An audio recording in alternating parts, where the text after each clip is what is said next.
Hello বন্ধুরা, welcome back to my channel. তো বন্ধুরা, স্বপ্নাস লাইফস্টাইলে আবার একটা নতুন ব্লগ নিয়ে চলে এসেছি।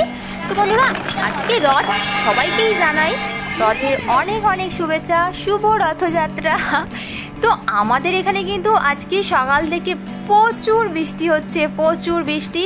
আমি তো ভেবেছিলাম আজকে হয়তো রথ দেখতে যাওয়াই হবে না। আমরা এখন রথের মেলায় কিন্তু রথ দেখতে বেরিয়েছি, আর এই বৃষ্টির মধ্যে তো দেখো প্রচুর বৃষ্টি হচ্ছে, মোটামুটি ঝিরঝির করে পড়তেই আছে বৃষ্টি। বাড়ি থেকে যখন বেরোই তখনও কিন্তু বৃষ্টি পড়ছিল ঝিরঝির করে, আর এখনও প্রায় বৃষ্টি ঝিরঝির করে পড়তেই আছে। তো আজ কিন্তু আমরা ইস্কনের রথ দেখতে বেরিয়েছি। তো ইস্কন মন্দিরে যাওয়ার কথা ছিল, বাট ইস্কনের মন্দিরে আমরা আর যেতে পারলাম না। কদমতলাতে এসেই শুনছি যে রথ বেরিয়ে এসেছে, সেই জন্য কিন্তু আর গেলাম না। তো আমরা কিন্তু কদমতলাতে গাড়ি থেকে নেমেই এখন হাঁটতে হাঁটতে চলে এসেছি ক্ষুদিরামনগরে। তো এই ক্ষুদিরামনগরেই বসেছে রথের মেলা। তো আগের বছরও কিন্তু আমরা ইস্কনের রথ দেখতে এসেছিলাম, আর ইস্কনের মন্দিরে গিয়েছিলাম, মেলাতে কিন্তু আসা হয়নি। তো এইখানে রথের মেলা দেখাই হয়নি ক্ষুদিরামনগরের। তো এবছর কিন্তু চলে এসেছি এখানে ক্ষুদিরামনগরের মেলা ঘুরে, তারপরে কিন্তু আবার কদমতলাতে গিয়েই দাঁড়াবো, কারণ ওখান থেকেই কিন্তু রথটা আসবে, ইস্কনের রথ। বন্ধুরা, এই জায়গাটা কোন জায়গা বলো তো? তো এটা কিন্তু ক্ষুদিরামনগরের সেই জায়গা যেখানে দুর্গাপুজো হয়। তো এটা সেই মাঠ, আর এখানেই কিন্তু রথের মেলা বসেছে। আর এই দেখো, বৃষ্টির জন্য কিন্তু এখনও ঠিকঠাক করে দোকান বসতেই পারেনি। তো আমরা বেরিয়েই আসছিলাম, আর এখানে দেখছি ক্ষুদিরামনগরের রথ বেরিয়েছে। তো এখানে একটু চলে এলাম রথ টানতে, আর একটু প্রভুকে প্রণাম করে নিলাম। তো সারাদিন ধরেই তো বৃষ্টি হচ্ছে, প্রায় 10-15 মিনিট দেখছি এখন একটু বৃষ্টিটা থেমেছে। আর এই সময় কিন্তু এই রথটা যাচ্ছিল, তো একটু জগন্নাথের দর্শন করে নিলাম। রথের মেলা ঘুরে এখন যাচ্ছি আমরা কদমতলায়। তো ওখানেই কিন্তু দাঁড়াবো রথ টেনে, তারপরেই বাড়ি যাব। আর এই দেখো বন্ধুরা, বাচ্চারা কিন্তু ছোট ছোট রথ বানিয়েছে, আর রাস্তায় কিন্তু আজকে প্রচুর রথ দেখতে পাচ্ছি, এরকম ছোট ছোট রথ।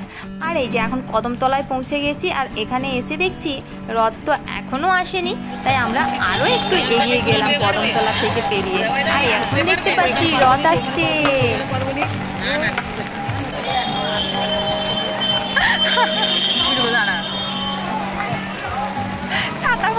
আর এই দেখো, রথের কাছে আসতে কিন্তু এখন দেখছি প্রচুর জোরে জোরে বৃষ্টি পড়ছে।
ছাতা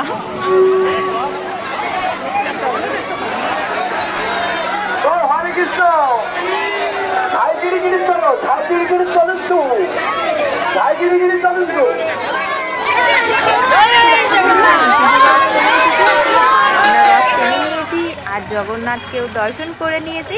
তো এবার সোজা বাড়ি চলে যাবো। আমরা কিন্তু গাড়িতে অলরেডি উঠে পড়েছি।